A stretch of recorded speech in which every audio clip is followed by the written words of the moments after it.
WWE introduced titles to NXT when it became a developmental brand in 2012. While there were many great title runs, there were also some bad NXT title runs.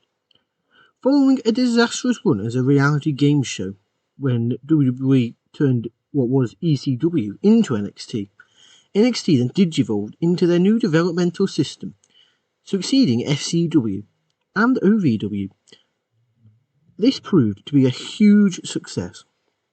Over the years, NXT had several different eras, which has helped to establish its own identity, fanbase, and brand. Throughout the course of the now 10 years history of NXT, there have been countless champions across every division, though not all of these title reigns have been especially good. In fact, some have been objectively bad. This list here today will take a look at the worst title runs in the history of the developmental brand, whether this be down to the booking of the run, or the person who held the title, or both. Welcome to Honor Wrestling Club, and in today's video we'll be counting down the 10 worst championship reigns in WWE NXT history. However, before we crack on with the list, I'd like to take a moment to firstly thank you for being here today, and thank you for choosing to spend a bit of your day with us here at Honor Wrestling Club. It really does mean a lot to us here, and your support really does motivate us to keep producing the content you guys love.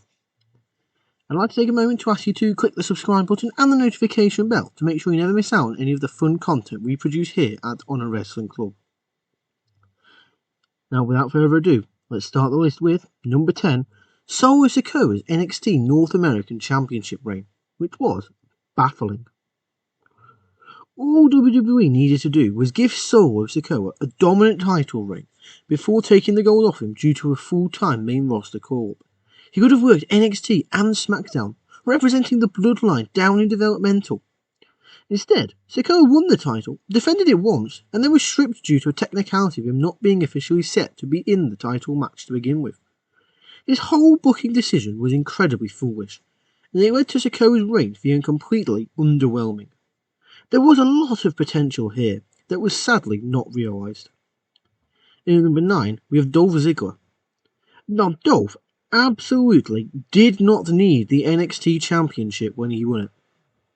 WWE should have solely focused on the developmental talent at the time. Despite being in WWE for well over a decade, Dolph Ziggler returned to the WWE developmental to shockingly win the NXT Championship from Bron Breakker. He held the gold for around a month, with the sole purpose being to put Breakker over more as a babyface. This didn't work, and it would have been better for Breakker to have just kept the belt instead of winning and losing it.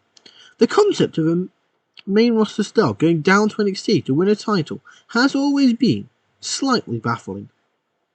In number 8, we have the Way's reign as NXT Women's Tag Team Championship was over before it could really get going. Candice LeRae and Indy Hartwell were a popular duo as part of the Way faction in WWE. Winning the NXT Women's Tag Team titles at number 6, we have Gallus. Now, Gallus will go down as the most boring NXT Tag Team Championships, as they had a long and bland reign with the gold. Gallus were a fairly decent act over in NXT UK, but their characters and gimmick haven't really transitioned too well to NXT in the US. Their work isn't all that bad, but it just doesn't set the world alight, and their lengthy reign of the NXT Tag Team Championships made the belts feel like they were in purgatory. Defeating more popular acts like Pretty Deadly and the Creed Brothers wasn't great, as it failed to build them as heels and instead made fans just want to see other teams more. In number 5, we have Fallon Henley and Kiana James, who were pointless NXT Women's Tag Team Championships. Their reign served no benefit to anybody. The NXT Women's Tag Team Championships overall had a slightly better time than the main roster belts, but there were still several poor reigns, and this was one of them. At a time when the titles were struggling anyway, Fallon Henley and Kiana James picked up the gold and held the belts for nearly 2 months, with 0 successful defences. This was a complete waste of time ultimately. In number 4, we have Samoa Joe's 3rd NXT title reign, which was, to use one word to summarise it, cursed. Samoa Joe is a 3-time NXT champion, though his 3rd reign was the worst of the 3 by far. After returning to WWE following a shock release in 2021, Joe was brought back to in-ring competition, dethroning Karrion Kross for the NXT Championship. Just a few weeks later, though, Joe announced he would be vacating the belt due to injury, and subsequently left WWE again, whilst NXT got rebranded from Black and Gold to 2.0. This was a sour way to bow out on his WWE career. In number 3, we have Charlotte Flair's second NXT title reign. Charlotte Flair won the NXT Women's Championship for a second time. This reign put an end to Rhea Ripley's momentum. It didn't boost NXT, and it wasn't the best working reign, served absolutely no purpose. And Flair simply dropped the gold to Io Shirai and returned full time to the main roster anyway, not sticking around in NXT. What a waste of time. In number 2, we have New Day, who did nothing to elevate the NXT Tag Team Championships, and this was a random main roster cameo which was absolutely pointless. In 2022, WWE once again tried to elevate NXT by putting gold on a main roster act. This time it was the New Day, who added to their lengthy list of accomplishments in WWE with another Tag Team Championship reign.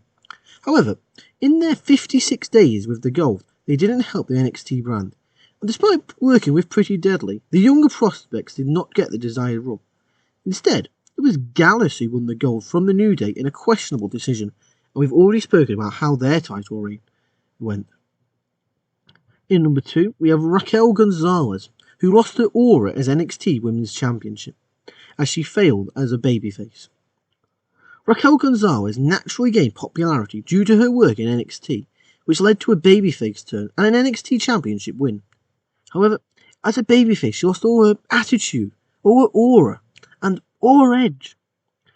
In her very long reign with the NXT Women's Championship of 201 days, Gonzalez's stock kept falling and falling.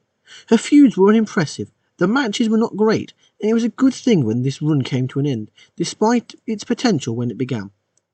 And at number 1, we have Karrion Kross, who was an underwhelming NXT champion, as both of his reigns were very forgettable.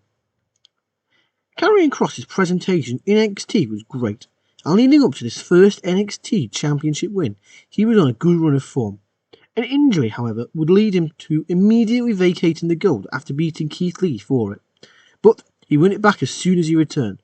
However, for whatever reason, his stories and feuds were about exposing how bland and boring he was, so it added a sense of unimportance to his reign that he was never able to shake off. Kross did in fact feel boring as champion, especially compared to the high pace that NXT matches had established at the time. And there you have it, there's our list. So what did you think? What do you think is the worst title reign in NXT history? Be sure to let me know in the comments down below. And do you want to make sure that your title reign doesn't suck? Then be sure to give this video a like, a subscribe, and then click the notification bell to make sure that your title reign lasts forever and is loved by all. And if you've enjoyed this video, be sure to share it around with your friends and make sure to enable you to have a fantastic tag team run together. Okay, go on, do it. They'll like it. Be sure to show your parents as well. Confuse them. However, until next time, I'd just like to thank you for watching and welcome to the club.